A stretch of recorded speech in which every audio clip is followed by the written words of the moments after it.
Assalamualaikum warahmatullahi wabarakatuh. Waalaikumsalam warahmatullahi wabarakatuh. Selamat pagi, selamat siang, selamat sore, selamat malam rekan-rekan semuanya. Kembali lagi bersama saya dan juga rekan saya Bapak Ibnu Pramono dalam podcast Siniman, diskusi kinerja informatif dan juga beriman.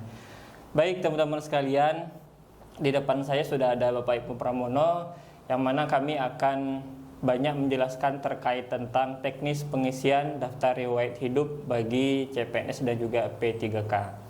Baik, tapi sebelumnya kami ingin mengucapkan selamat terlebih dahulu bagi Bapak Ibu yang sudah lolos sebagai P3K di tahap 1 dan juga CPNS di tahun 2024. Baik, Baik Ibnu, bagaimana kabarnya? Alhamdulillah baik. Alhamdulillah, sehat semua ya? Alhamdulillah sehat. Baik, sekarang ini lagi musimnya lolos P3K dan juga CPNS tadi Pak Ibnu. Benar, baru pengumuman belum lama kemarin. Iya, dan kemudian banyak juga pertanyaan yang masuk ke kita tentang teknis pengisian DRH. Oh iya, benar. Nah, akan kita diskusi nih Pak Ibnu. Ya. Pertama, kita akan diskusi terkait tentang pengumuman yang sudah keluar di instansi terkait tentang kelengkapan dokumen yang nanti diunggah. Oke, siap. Mungkin bisa dijelaskan sedikit Pak Ibnu? Ya, terima kasih Pak Imam. Saya juga mengucapkan selamat kepada rekan-rekan yang lulus ASN baik P3K maupun PNS. Nah, untuk kali ini rujukan kita ini pengumuman untuk Kementerian Agama ya Pak Imam ya. Oke. Nah, ya. jadi kawan-kawan di rumah bisa juga sambil melihat pengumuman yang sudah dirilis oleh Kementerian Agama, terutama untuk yang pengumuman P3K tahap 1 gitu. Ya. Karena kita acuannya dari sini dulu nih. Yang harus kita kita perhatikan adalah persyaratan yang diperlukan Mbak Imam. Oke. Terkait dengan kelengkapan dokumen. Karena dokumen-dokumen yang ada di dalam pengumuman ini nanti wajib diupload ke pengisian DRH di akun SSCASN BKN. Nah, begitu. Yang pertama, itu yang diperlukan adalah pas foto terbaru menggunakan paket formal dengan latar belakang warna merah. Oke. Ya. Nah, karena di sini belum terlalu lama jedanya antara pendaftaran sama pengumuman lulusan ini, kawan-kawan saya rasa nggak perlu foto ulang, pakai pas foto yang dipakai saat kemarin mendaftar yang latar belakangnya juga sudah merah. Tapi kalau kawan-kawan memang ingin melakukan foto ulang, misalnya kemarin masih pakai baju yang lusuh-lusuh gitu ya, yang udah putih ke kuning-kuningan kayak gitu. Nah, itu kawan-kawan bisa melakukan foto ulang, tidak ada larangan menggunakan, misalnya mau pengen menggunakan pakai jas, pakai yang cewek pakai blazer gitu, itu boleh. Atau yang kemarin masih pakai kerudung putih yang kurang primadona buat perempuan nih, mau ganti kerudung hitam juga bisa. Nah, seperti itu. Jadi intinya pas foto terbaru latar belakang warna merah, yang lama juga enggak apa-apa yang kemarin. Itu. Kemudian di sini memang dijelaskan juga diminta asli ijazah dengan transkrip nilai. Cuma saya tadi sempat pinjam akun punya kawan yang lolos. Saya coba lihat di dokumen yang akan diupload paling terakhir itu, ternyata ijazah dan transkrip nilai tidak diminta untuk diupload ulang. Jadi ini kita skip. Kemudian selanjutnya hasil cetak printout DRH. Nah, ini printout DRH ini nanti akan kawan-kawan dapatkan setelah kawan-kawan mengisi secara lengkap DRH biodata di SCASN Pak Imam. Jadi diisi lengkap, nanti baru dicetak. Setelah dicetak, di situ nanti kita jelaskan teknik pengisiannya juga. Nah, ini kita skip dulu. Ini informasi awal dulu lah. Kita lanjut dulu. Iya, kita lanjut dulu. Informasi awal dulu. Berikutnya ada surat keterangan catatan kepolisian. Keterangan catatan kepolisian itu harus masih berlaku pada saat pengisian DRH. Jadi biasanya kan berlakunya 3 atau 6 bulan ya, lupa saya. Nah, yang pasti dipastikan tidak lewat dari tanggal kadaluarsanya itu tidak lebih dari 31 Januari karena paling lambat pengisian daerah itu 31 Januari 2025. Jadi betul. Jangan sampai kadaluarsa. Selanjutnya surat pernyataan 5 poin. Nah, surat pernyataan 5 poin ini berarti kawan-kawan harus mendownloadnya dari akun SSCASN BKN itu. Kalau kawan-kawan login di akunnya, itu nanti di bawah ada lanjut pengisian DRH kan, ya atau tidak. Nah di bawahnya itu ada menu download ini Pak Imam, menu download surat menyurat. Nah termasuk surat 5 poin itu. Dan di dalamnya itu mohon diperhatikan ada yang surat pernyataan 5 poin untuk P3K, dan juga yang untuk CPNS. Jadi ada terpisah dia, ada dua gitu.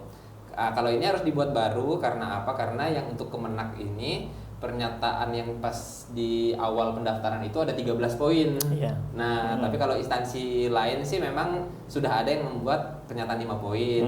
Nah, kalau yang instansi lain itu bisa pakai surat pernyataan yang lama, tapi khusus Kemenak itu karena yang kemarin 13 poin, sedangkan yang ini diminta 5 poin, maka buat ulang.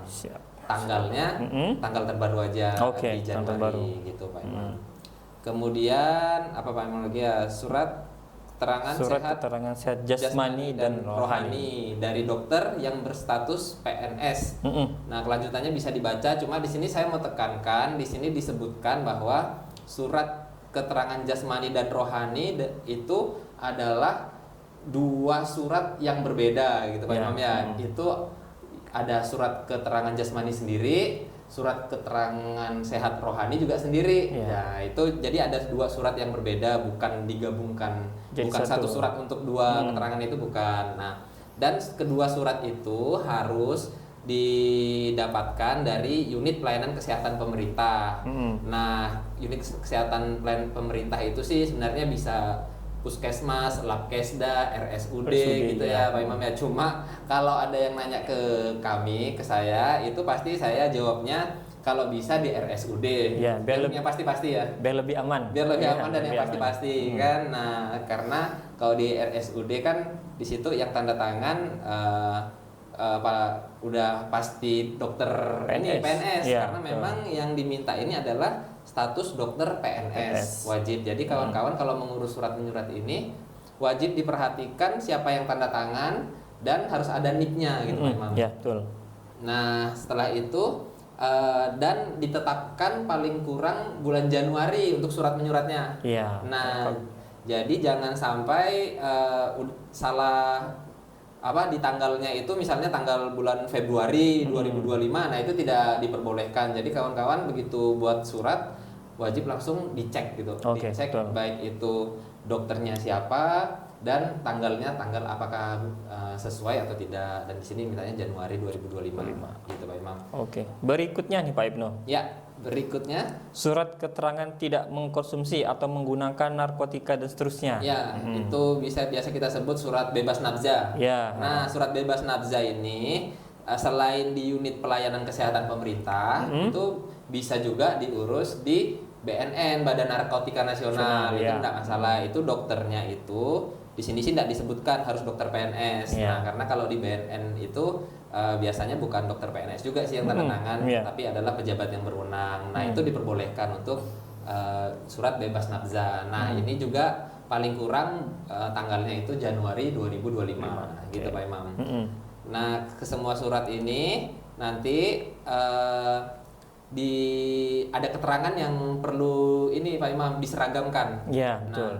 Keterangannya itu kalau Kementerian Agama utamanya di wilayah Kalbar kemarin diinstruksikan keterangannya adalah untuk berkas usul penetapan NIP3K tahun Kementerian Agama tahun anggaran 2024. Nah, seperti itulah kurang lebih ya. Nah, jadi kalau bisa diseragamkan, kalau sudah jadi dan masih masih ada di tempat ngurus suratnya, segera minta perbaiki kalau memang tidak sesuai kayak gitu.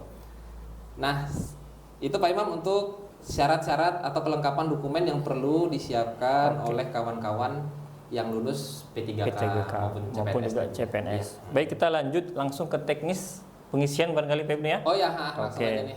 Kita langsung masuk ke teknis pengisian nih Pak Ibnu. Bentar, saya buka filenya dulu ini Pak Ibnu. Siap. Ini kita mengambil rujukan di daftar riwayat hidup tahun 2024. Sudah? Siap Pak Ibnu? Siap.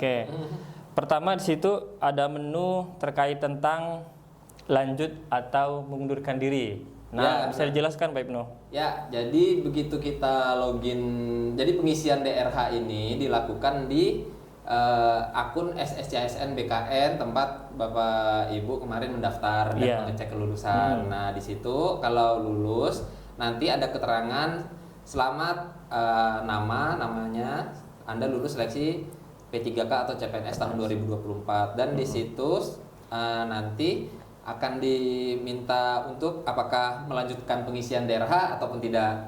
Jadi semisal Bapak Ibu mau mengundurkan diri itu masih bisa juga dengan caranya adalah memilih tidak, kemudian memilih tidak pada pilihan. Setelah itu harus mengupload ini Pak Imam surat pengunduran diri. Nah, formatnya juga sudah disediakan di menu buku pengisian DRH itu yang ada di bawahnya itu.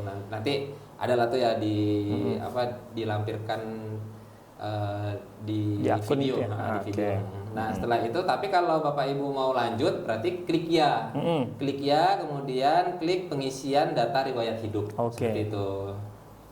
Nah, nanti setelah itu baru akan yang pertama yang harus diisi adalah biodata dan alamat domisili. Di situ ya. Nah, untuk biodata ini di situ udah yang tampil nanti adalah biodata yang sudah diisi sebelum saat pendaftaran kemarin. Nah, tapi di situ masih bisa nih ada beberapa kolom-kolom yang masih bisa diedit. Seperti misalnya nama sesuai ijazah itu masih bisa diedit. Nah, nanti dicoba-coba saja mana yang bisa diedit, mana yang tidak. Yang bisa diedit itu dimohon koreksi kembali Pak Imam, karena bisa diedit itu artinya adalah bahwa data itu krusial. Seperti nama sesuai ijazah itu isian yang krusial karena data sesuai ijazah itu nanti akan menjadi data di BKN. Yang tercantum di BKN seperti itu. Jadi mohon dikoreksi kembali apabila masih ada keliru-keliru segera diperbaiki di DRH ini gitu Pak Imam. Siap. Kemudian ini Pak Ibnu, jika nama di KTP itu berbeda dengan nama di ijazah. Misal nama di KTP itu di belakangnya ada gelar, sedangkan di ijazah kan tidak ada. Nah, itu bagaimana untuk pengisiannya Pak Ibnu? Untuk pengisiannya kita mengikuti keterangan yang ada di kolom, karena di kolom ini ada nama KTP dan nama ijazah. Kalau di KTP isi gelarnya dimasukkan tidak masalah. Kalau di ijazah berarti gelarnya tidak perlu dimasukkan, jangan dimasukkan. Nah, kayak gitu. Tapi ini meskipun berbeda antara KTP, taruhlah bukan hanya gelar gitu Pak Imam ya. Misalnya ada huruf yang berbeda, misalnya ada satu huruf yang berbeda. Misalnya Dedi yang I pakai, yang KTP pakai I, yang ijazah pakai Y misalnya itu enggak masalah. Itu enggak masalah. Jadi yang perlu diperhatikan saat mengisi di kolom itu, apabila mengisi nama sesuai ijazah, kalau memang di ijazahnya pakai Y, berarti ya dedinya pakai Y kayak gitu. Begitu juga yang nama di KTP, kalau pakai I gitu Pak Imam. Siap. Nama yang berbeda. Berarti itu tidak masalah Bapak Ibu ya. Begitu juga tanggal lahir nih banyak yang ditanyakan. Itu juga banyak nih Bapak Ibu. Tanggal lahir juga. Tanggal lahir di KTP sama di ijazah. Nah, di sini memang udah diantisipasi nih sama BKN bahwa pasti bakal ada nih yang berbeda kayak gitu ya. Jadi kolomnya juga udah disiapkan. Ada tanggal lahir untuk KTP, ada tanggal lahir yang nanti untuk ijazah. Jadi diisi masing-masing, berbeda enggak apa-apa. Yang penting sesuai dengan KTP-nya, sesuai dengan ijazahnya. Gitu. Oke, kita lanjut ke alamat domisili Pak Ibnu. Nah, untuk alamat domisili ini di situ ada yang bintang-bintang tuh ya. Bintang-bintang merah itu wajib diisi Pak Imam. Jadi diisi sesuai dengan KTP-nya aja, sesuai dengan KTP, dan tapi kalau alamat domisili sesuai dengan alamat domisili sekarang gitu Pak Imam. Nah, kayaknya ini enggak ada yang krusial sih, diisi seadanya, sefaktanya seperti apa kayak gitu Pak Imam. Tapi perlu diperhatikan juga paling bawah itu nanti ada kayak kolom warna kuning atau pink ya. Kalau di tempat saya, kalau di pedoman ini sih warna pink nih, yaitu petunjuk pengisian data perorangan. Nah, itu wajib dibaca nih sama kawan-kawan Pak Imam. Jadi setiap kolom isian itu pasti ada keterangannya, dan paling bawah itu pasti ada petunjuk pengisian. Nah, jadi mohon kawan-kawan dibaca, jangan terlewat bagian itunya, yang kolom pengisian. Seperti itu Pak Imam. Oke, berarti untuk yang alamat domisili ini udah jelas Ibu ya. Nanti ada kolom warna pink di bawahnya itu atau warna kuning, nah itu menjadi rujukan atau patokan untuk pengisian di atasnya seperti itu Pak Ibu. Ya. Kalau sudah nanti kita diminta untuk mengisi CAPTA, kemudian klik selanjutnya Pak Ibu ya. Ya benar. Nah untuk berikutnya situ ada mengisi hobi dan seterusnya, itu sifatnya wajib nih Pak Ibnu ya, karena ada wajib, tanda wajib bintang. diisi aja hobinya apa. Kalau nggak punya hobi, pilih aja salah satu. Siapa tahu jadi hobi. Walaupun berbeda, isi aja dulu. Nah berikutnya ini ada riwayat pendidikan. Ya. Saya jelaskan Pak Ibnu. Ya, untuk riwayat pendidikan ini nanti di akun kawan-kawan itu udah otomatis muncul satu riwayat pendidikan, yaitu adalah riwayat pendidikan di mana kawan-kawan mendaftar. Jadi misalnya kemarin mendaftarnya pakai ijazah SMA, berarti di situ udah tercantum ijazah SMA. Kalau S1 berarti udah tercantum ijazah S1. Nanti dicek kembali, itu masih tetap bisa diubah. Nanti kalau memang masih ada yang belum sesuai, misalnya kayak nomor ijazah atau tanggal ijazah, itu masih bisa diubah untuk yang riwayat pendidikan yang udah tercantum di situ. Tapi kawan-kawan juga wajib mengisi riwayat pendidikan di bawahnya Pak Imam. Misalnya kalau yang di sini tercantumnya S1, berarti yang perlu diisi berarti dari SD sampai dengan SMA. Seperti itu. Jadi semuanya wajib diisi, diinput datanya satu persatu. Karena di sini tidak ada diminta upload upload berkasnya. Jadi kalaupun misalnya punya kawan-kawan ijazahnya tercecer di mana tapi masih ada fotokopinya, itu tidak masalah, karena yang diminta hanya data-datanya saja, bukan fisiknya gitu Pak Imam. Nah itu untuk yang pendidikan Pak Imam, dan ini pendidikan yang formal kalau yang SD, SMP, SMA, karena ada juga pendidikan non formal kayak misalnya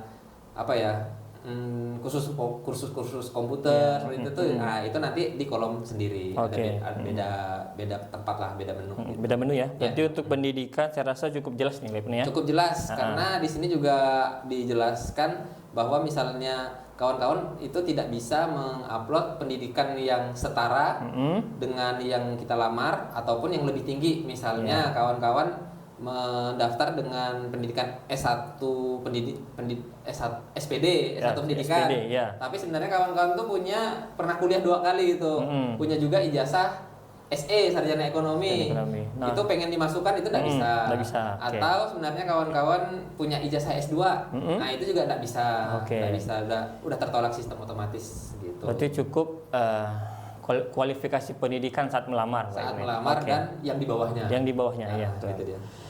Kami rasa cukup jelas ya untuk pengisian di riwayat pendidikan, dimulai dari SMP, SD, SMP, SMA, kemudian S1 kalau melamar di S1. Ya, benar. Kita lanjut ke bagian apa nih Pak Ibnu? Bagian ke riwayat pekerjaan ya.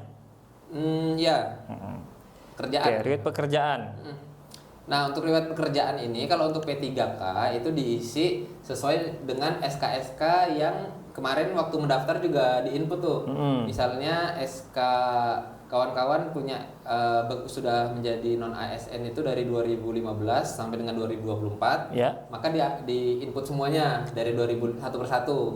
Nah, misalnya kalau tiap SK itu berlakunya setahun, berarti input dulu yang 2015, nanti lanjut lagi disimpan, habis itu tambah lagi yang untuk 2016 dan seterusnya seperti itu. Jadi satu SK diinput 1 kali kayak gitu. Berarti kurang lebih sama saat pendaftaran kemarin. Benar, sama dengan pendaftaran. Sama dengan pendaftaran kemarin. Nah, tapi kalau untuk yang CPNS itu enggak dimasukkan sama sekali juga enggak masalah.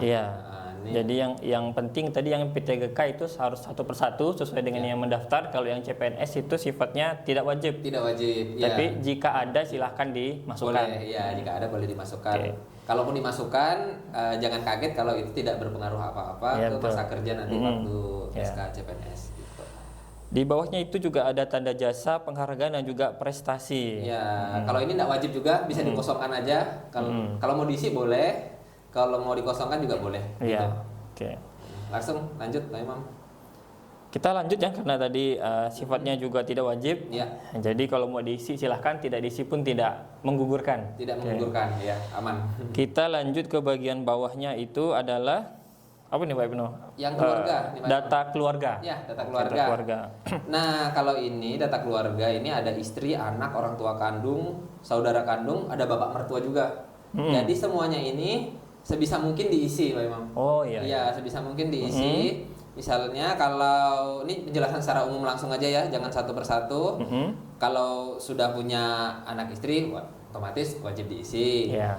Kalau orang tua kandungnya sudah meninggal, tetap diisi. Yeah. Ada banyak pertanyaan nih, NIK-nya, NIK-nya kan enggak ada nih Pak, apakah tetap diisi? Tetap diisi.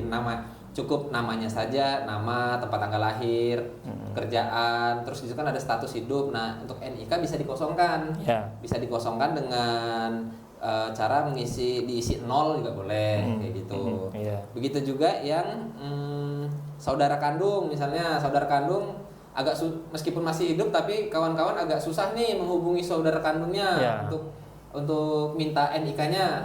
Nah, itu tetap diisi, cukup isi namanya aja. Maksud sih tidak tahu namanya, saudara kandung sendiri kan. Kalau NIK-nya wajar kan. Tapi kalau nama kan ya tahu lah. Tempat tanggal lahir juga harusnya tahu sih ya. Harusnya tahu. Cuma kalau enggak tahu sebenarnya bisa dikosongkan. Bisa dikosongkan, silakan dikosongkan gitu. Cuma kalau sebisa mungkin diisi nama, paling tidak namanya gitu. Kemudian ini Pak Imam, ada juga yang nanya nih ke kita tuh, kalau seandainya di kakak tuh ada nama anak angkat misalnya gitu ya. Iya, betul. Anak angkat. Nah, itu kalau anak atau nama numpang di kakak ya, itu apakah diinput juga atau tidak? Nah, kalau anak angkat yang sudah sudah resmi, adopsinya secara resmi gitu, itu dimasukkan. Tapi kalau hanya orang numpang gitu, keluarga numpang bukan orang ya, sorry. Kalau keluarga numpang itu tidak perlu dimasukkan. Nah, begitu juga kalau ibu atau bapak sambung, ada juga yang nanya tuh. Misalnya bapak atau ibu sambung, apakah perlu dimasukkan? Itu tidak perlu. Yang dimasukkan adalah yang kandung. Kandung saja. Ya, meskipun sudah bercerai, mohon maaf, itu tetap dimasukkan. Yang kandung tetap dimasukkan. Ada juga pertanyaan nih Pak Ibnu. Misalnya ketika mendaftar itu belum nikah, tapi di bulan Januari sudah menikah. Nah, itu gimana pengisiannya Pak Ibnu? Nah, kalau memang sudah menikah dan sudah keluar surat nikah ataupun kalau akta nikah ya kalau ini dari Dukcapil. Nah, itu tetap diisi dengan data yang sudah menikah. Berarti data terbaru digunakan. Meskipun KKTP-nya masih belum diupdate, itu tidak masalah. Tetap diisi yang menggunakan dasarnya adalah surat nikah atau akta nikah tadi, atau buku nikah ya kalau kita kalau Muslim buku nikah seperti itu. Itu tetap diisi data terbaru gitu Pak. Tapi soalnya ada nih yang nanya saya kayak gini, dia hanya udah nikah tapi hanya pakai ini surat keterangan gereja Pak Imam. Nah, itu gimana? Belum ada yang Dukcapil. Nah, itu sementara single dulu. Single dulu, enggak masalah. Nanti kalau sudah akta nikah dari Dukcapilnya keluar, baru nanti itu bisa nyusul setelah diangkat CPNS atau P3K, itu bisa nyusul diupdate ke kepegawaian atau kalau untuk penggajian itu ke keuangan. Gitu Pak Imam. Untuk pengisian keluarga cukup Pak Ibnu? Cukup, saya rasa sudah jelas lah. Sudah jelas tadi ya. Kita lanjut ke bagian data organisasi, riwayat organisasi. Silahkan jelaskan Pak Ibnu. Organisasi ini juga tidak wajib, bisa dikosongkan. Kalau ada boleh dimasukkan, kalau tidak dikosongkan. Sudah cukup. Berarti ini sifatnya tadi tidak wajib. Tidak wajib. Untuk pengisian data organisasi cukup ya, karena sifatnya tidak wajib, ya. Benar. Kita lanjut ke keterangan lain-lain. Nah, di sini ada diminta terkait tentang penomoran surat SKCK, jasmani dan juga rohani dan seterusnya. Nah, silahkan jelaskan Pak Ibnu. Ini meskipun di sini bahasanya keterangan lain-lain, tapi ini cukup krusial nih, Pak Ibnu. Cukup penting untuk diisi sesuai dengan ketentuan yang sudah disampaikan di petunjuk pengisian. Nah, jadi kalau di sini yang krusialnya itu di ini Pak Imam, mengisi nomor surat keterangan sehat jasmani dan rohani. Nah itu gimana Pak Ibnu? Surat jasmani dan rohani itu kan ada 2 surat nih tadi ceritanya ya. Ada 2 surat. otomatis dia juga punya 2 nomor. Iya, betul. Nah, itu untuk mengisi nomor surat sehat keterangan jasmani dan rohani itu adalah caranya yang pertama, Bapak Ibu, kawan-kawan itu menginput nomor untuk surat keterangan sehat jasmaninya dulu. Oke. Habis itu setelah selesai langsung dikasih tanda garis miring. Tanda garis miring, habis itu baru dimasukkan nomor surat keterangan rohaninya. Oke. Berarti langsung menyambung ya, Pak? Langsung menyambung. Enggak usah spasi-spasi, enggak apa-apa.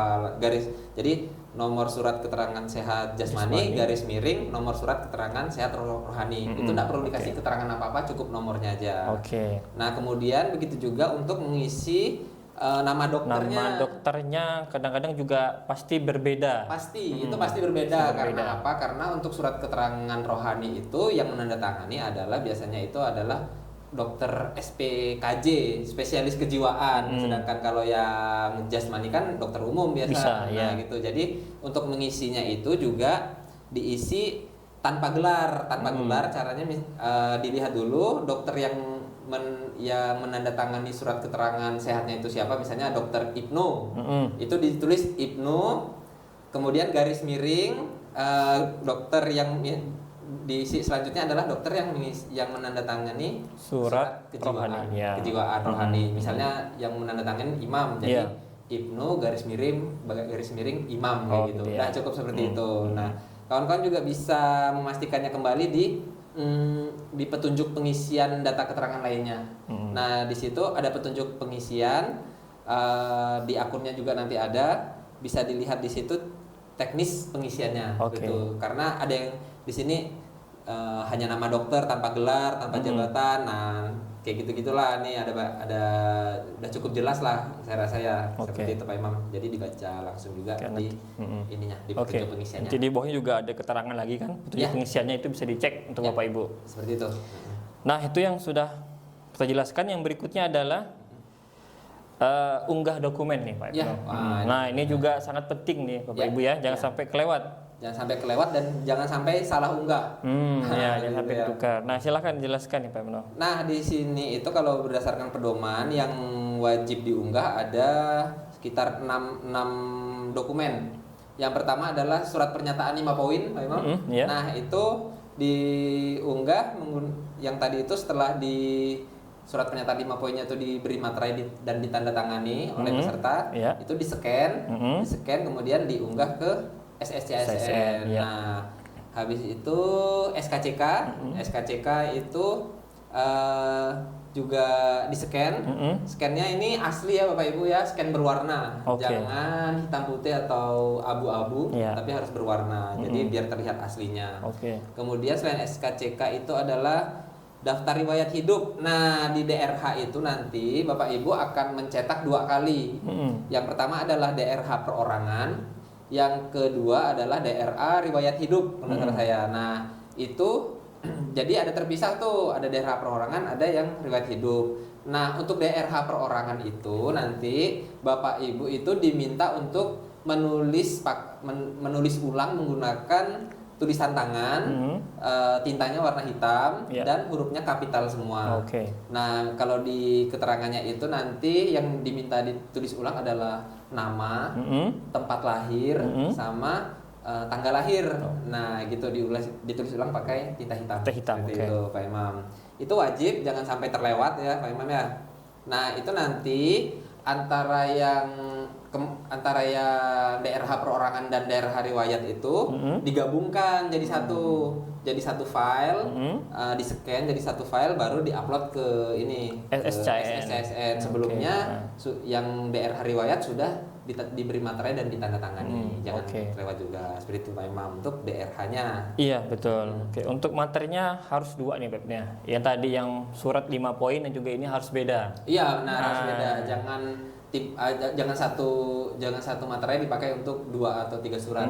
Itu tidak diperkenankan ya Pak Imam. Betul. Gitu.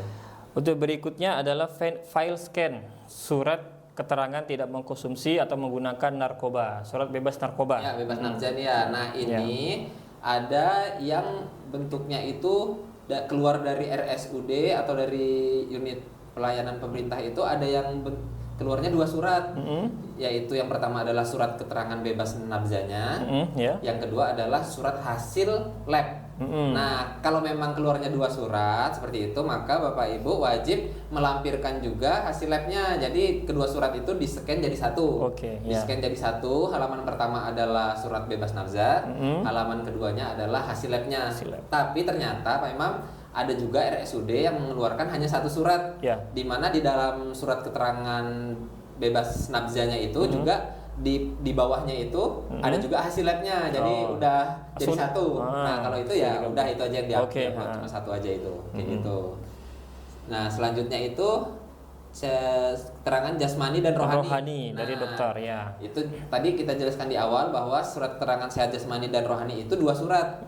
Jadi itu harus di-scan menjadi 1. Harus digabungkan juga. Digabungkan jadi 1. Yang pertama adalah surat kesehatan jasmaninya, halaman keduanya adalah yang rohaninya. Nah, itu nanti diupload bersama jadi 1 ke SSCSN ini ya.